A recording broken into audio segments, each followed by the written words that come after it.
অনুন্নত সম্প্রদায় যারা কবু শিক্ষিত নয়, এদের সুশিক্ষায় শিক্ষিত করলেন আমার গুরুচাঁদ গোসাই।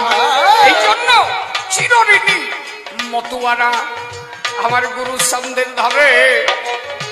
আজকে দেখো সত্য করে বলি, এই সভার ভিতরে মনসা পুজো দিতে যাবেন, যদি দুধ কলায় কম পড়ে রাত্রেবেলা মনসা এসে স্বপ্নে দেখাবে, দুধ দিলি না কেন, সাপ দিয়ে খাওয়াই পারবা নাকি? কালী পুজো দিতে যাবেন, যদি চিনিতে কম পড়ে রাত্রে স্বপ্নে দেখাবেন, আবার পুজো দিতে হবে, নইলে কপালে কষ্ট আছে। এই মনসা কালী এরা কখনো চিন্তা করে যে এরা কত কষ্ট করে পুজো দিছে, এই টাকা পাবে কোথায়? তুমি যে এত টাকা দিয়ে পুজো দিলে টাকাটা পেলে কোথায়, এই চিন্তাটা কোনো সময় করে নাই। আজকে সরস্বতী পুজো দেন, সরস্বতী আমার সমাজের মানুষ যখন স্কুলে যেতে